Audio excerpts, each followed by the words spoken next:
19 വയസ്സായ ഒരു കുഞ്ഞിനെ പിടിച്ച് കല്യാണം കഴിപ്പിച്ചതിന് പാരൻസ് അതിന് ഉത്തരവാദികളല്ലേ? അവളെ പിടിച്ച് മാരേജ് എന്ന് പറയുന്ന ഒരു കൂട്ടിലിട്ടിട്ട് ആ ഭർത്താവിൻ്റെ പീഡനം സഹിച്ച് ജീവിക്കേണ്ടതാണ് നിൻ്റെ ജീവിതം. കുടുംബം എന്ന് പറയുന്നത് ഇതൊക്കെ അഡ്ജസ്റ്റ് ചെയ്ത് സഹിച്ച് ജീവിക്കേണ്ടി വരുന്നതാണ് എന്ന് പറഞ്ഞു കൊടുത്ത ഒരു സമൂഹവും കുടുംബവും ഉത്തരവാദികളല്ലേ? നമസ്കാരം, ഞാൻ അഡ്വക്കേറ്റ് ശൈലാറാണി. നമ്മളിപ്പോൾ ഈ ഇടയ്ക്ക് വളരെ ഷോക്കിംഗ് ആയിട്ട് എല്ലാവരും കേട്ട ഒരു ന്യൂസാണ്. മലപ്പുറത്ത് 19 വയസ്സായ ഒരു പെൺകുട്ടി ഭർത്തൃപീഡനത്തിനെ തുടർന്ന് ആത്മഹത്യ ചെയ്തു. തൂങ്ങി മരിക്കുകയാണ് ഉണ്ടായത്. ഒരു കാര്യം മനസ്സിലാക്കുകയെന്ന് വെച്ചാൽ ആ കുട്ടി മരിക്കാനുള്ള കാരണം ഭർത്താവിൻ്റെ അതിക്രൂരമായ പീഡനം. എങ്ങനെയെന്ന് വെച്ച് കഴിഞ്ഞാൽ സൗന്ദര്യമില്ല, അവൾക്ക് വന്നിട്ട് ഇംഗ്ലീഷ് സംസാരിക്കാൻ അറിയില്ല എന്നുള്ള കാരണമാണ്. ഈ രണ്ട് കാരണങ്ങളും വേണമെങ്കിൽ ഭർത്താവിന് നേരത്തെ തന്നെ അതൊരു വലിയൊരു പോയിന്റ് ആയിരുന്നുവെങ്കിൽ അയാൾക്ക് അത് ക്ലിയർ ആക്കിയിട്ട് തന്നെ ചെയ്യാമായിരുന്നു. പക്ഷേ എനിക്ക് എൻ്റെ ഈ വീഡിയോ എന്ന് പറയുന്നത് 19 വയസ്സുകാരിയെ ആത്മഹത്യയിലേക്ക് തള്ളിവിട്ട ആ മാനസികാവസ്ഥ. ഒന്നെന്ന് പറയുന്നത് അവളുടെ ഉള്ളിൽ വിവാഹം എന്ന് പറയുന്നത് അല്ലെങ്കിൽ മാരേജ് അല്ലെങ്കിൽ കല്യാണം, ഭർത്താവിൻ്റെ വീട്ടുകാർ എന്ന് പറയുന്നതാണ് അവളുടെ ജീവിതത്തിന് ലക്ഷ്യം എന്ന് ആരോ കുത്തി നിറച്ചിട്ടല്ലേ? 19 വയസ്സായ ഒരു കുഞ്ഞിനെ പിടിച്ച് കല്യാണം കഴിപ്പിച്ചതിന് പാരൻസ് അതിന് ഉത്തരവാദികളല്ലേ? അവളെ സ്വന്തമായിട്ട് ചിറക്കി വിടർത്തി പറന്നു പോകാൻ അനുവദിക്കാതെ അവളെ പിടിച്ച് മാരേജ് എന്ന് പറയുന്ന ഒരു കൂട്ടിലിട്ടിട്ട് ആ ഭർത്താവിൻ്റെ പീഡനം സഹിച്ച് ജീവിക്കേണ്ടതാണ് നിൻ്റെ ജീവിതം അല്ലെങ്കിൽ കുടുംബം എന്ന് പറയുന്നത് ഇതൊക്കെ അഡ്ജസ്റ്റ് ചെയ്ത് സഹിച്ച് ജീവിക്കേണ്ടി വരുന്നതാണ് എന്ന് പറഞ്ഞു കൊടുത്ത ഒരു സമൂഹവും കുടുംബവും ഉത്തരവാദികളല്ലേ? 19 വയസ്സെന്ന് പറയുമ്പോൾ വെറും +2 കഴിഞ്ഞിട്ട് ഒരു ഡിഗ്രി പോലും കംപ്ലീറ്റ് ചെയ്യാനുള്ള ഒരു യോഗ്യത ഇല്ലാതിരിക്കുന്ന ഒരു കുഞ്ഞിനെ അവളെ പിടിച്ച് വിവാഹം കഴിപ്പിച്ച് കൊടുക്കുകയാണ്.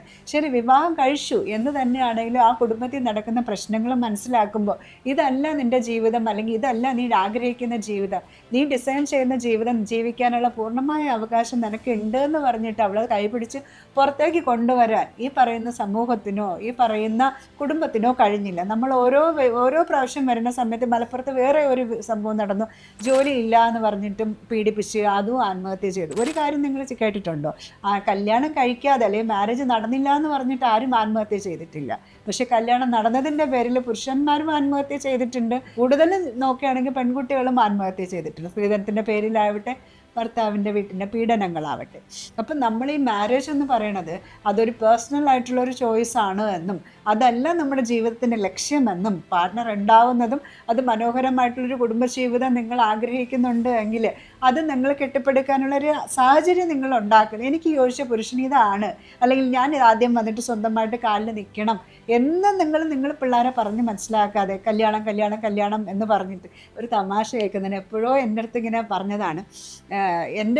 എൻ്റെ സ്വന്തമായിട്ടുള്ള ജീവിതത്തിൽ ഞാൻ കേട്ടതാണ്. എന്ന് വെച്ച് കഴിഞ്ഞാൽ എൻ്റെ മോളുടെ അടുത്ത് എൻ്റെ പപ്പയും മമ്മിയൊക്കെ പറയുന്നത്, നീ കല്യാണം കഴിച്ചേ, അവൾക്ക് കല്യാണം താല്പര്യമില്ല, കല്യാണം കഴിച്ചേ പറ്റുള്ളൂ, തലമുറ നിലനിർത്തണമെന്ന്. അപ്പോൾ ഇവളവരും തിരിച്ചത് തിരുവിതാംകൂർ രാജകുടുംബമാണോ തലമുറകൾ നിലനിർത്താൻ വേണ്ടിയിട്ട് എന്ന് പറഞ്ഞ് ചോദിക്കുന്ന പോലെ നമ്മളങ്ങനെ തലമുറ നിലനിർത്താൻ വേണ്ടിയിട്ടല്ല കല്യാണം കഴിക്കേണ്ടതെന്ന് പാരൻസിൻ്റെ അടുത്ത് പറഞ്ഞ് മനസ്സിലാക്കി കൊടുക്കേണ്ട ഒരു കാലവും കഴിഞ്ഞു.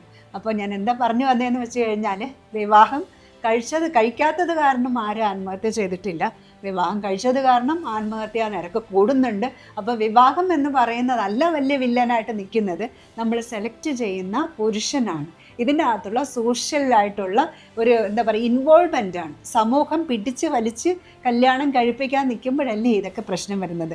പിന്നെ ആത്മഹത്യ ചെയ്യാൻ നിൽക്കുന്ന പെൺകുട്ടികളോടത്ത് എന്നോട് പറയാൻ പറ്റുന്നത്, ഇതെല്ലാം മക്കളെ നിങ്ങളുടെ ജീവിതം എന്ന് പറയുന്നത് ഒരു കയറിൽ തീരാനുള്ളതല്ല. ഇപ്പം ഞാൻ അങ്ങനെ ഒരുപാട് പ്രാവശ്യം ചിന്തിച്ചിട്ടുണ്ടായിരുന്നു എൻ്റെ ലൈഫിൽ. അങ്ങനെ തീരുന്നുണ്ടെങ്കിൽ എന്ത് മനോഹരമായിട്ടുള്ള ഈ ലോകം കാണുമോ? നിങ്ങളെ കാണാൻ പറ്റൂ, ഇത്രയും വലിയ 21 വയസ്സുള്ള എൻ്റെ മോളെ എനിക്ക് കാണാൻ പറ്റൂ. അപ്പം നമ്മൾ ആത്മഹത്യ അല്ല, എല്ലാവരും പറയുന്നുള്ള ഒരു നിമിഷത്തെ ചിന്തയായിരിക്കാം. അതിന് വേണ്ടിയിട്ട് ഇഷ്ടംപോലെ നിങ്ങൾക്ക് NGOs ഉണ്ട്. അങ്ങനത്തെ ഞാൻ വേറൊരു വീഡിയോയിൽ അതിനെക്കുറിച്ച് ആത്മഹത്യ ചെയ്യാൻ നിൽക്കുന്ന ആ ഒരു പോയിന്റിൽ നിങ്ങൾക്ക് കോണ്ടാക്റ്റ് ഒന്നുമില്ലെങ്കിൽ നിങ്ങൾ എന്നെ വിളിക്കൂ. ഡയറക്റ്റ് എന്നെ കിട്ടിയില്ലെങ്കിൽ എനിക്ക് മെസ്സേജ് അയക്കാം, അല്ലെങ്കിൽ എൻ്റെ ഓഫീസിലുണ്ടാവും. എൻ്റെ ഓഫീസ് ഫുള്ള് പെൺകുട്ടികളാണ്. You can contact us. ആത്മഹത്യ ചെയ്യാതിരിക്കും കേട്ടോ.